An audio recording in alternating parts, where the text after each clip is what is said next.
Righto, let's now have a look at the True Lover handicap over the 1400 metres and the pass run of Talk to the Wall and also Rich Ken out of the same race. A couple of horses who really finished the race off strongly.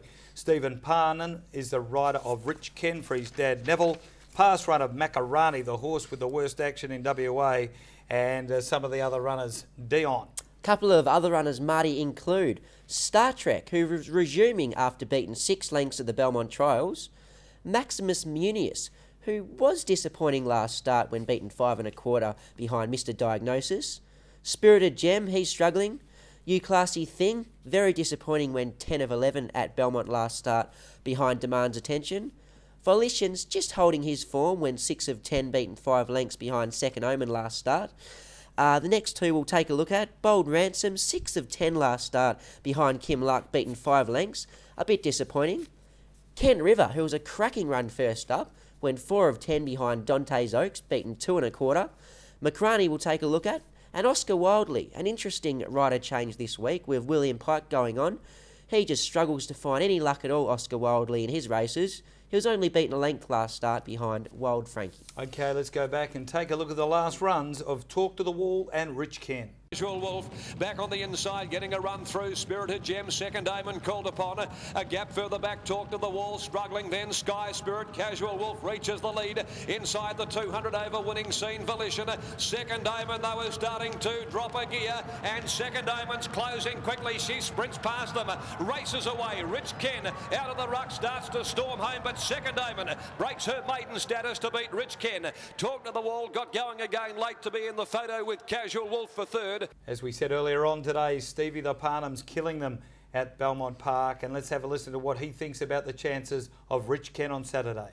I think the 1400 is his ideal distance, and even his run again the other day was quite handy. He drew wide and had to get back, and I was following the favourite, which didn't quite bring me into the race as I expected, and the winner got away, and he made up good ground late to run a good second.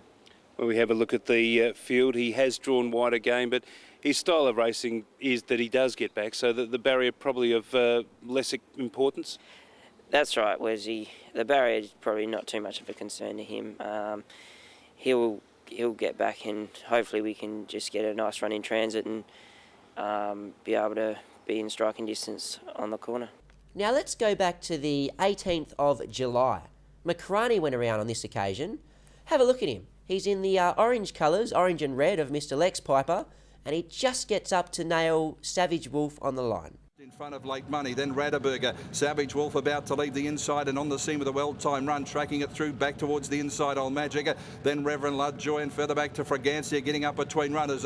Late Money in the centre, reach the lead now from Savage Wolf. Old Magic switch back to the inside. Majobi Magic getting up on the inside, and then Reverend Lovejoy and Macarani. Late Money joined by Savage Wolf. Old Magic the inside. Here's Macarani right down the outside, coming quickly. Late Magic joined by Savage Wolf. Old Money the fence, and Macarani right down the outside. They hit the line pretty tight. Maybe Macarani the outside, an inch to Savage Wolf, but pretty tight. Good form line out of that race, because Savage Wolf has then got on and won at his next couple of runs, and Macarani hasn't been seen. Selections in the last, I'm going down the bottom. As you rightly said, an interesting rider change, because Alana Sanson-Nelly always rides Oscar Wildley, but William Pike takes over, finally gets a barrier draw. I thought it could have won on Wednesday. They think it could win on Saturday, and I'll go with Vernon Brockman, one of the astute trainers here in WA.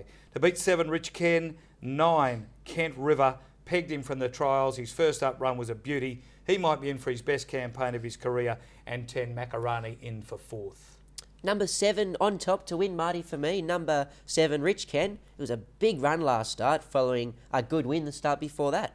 To beat number 9, Kent River, it was a cracking run first up, and if he can regain that form into his second run, I think he'll play a big part here today.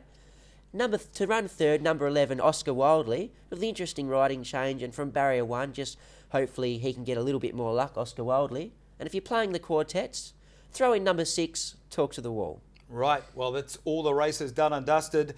We're about to take a break, but before we do, West Oz Racing is the website you need to log on to up there in Singapore to find all the winners at Belmont Park.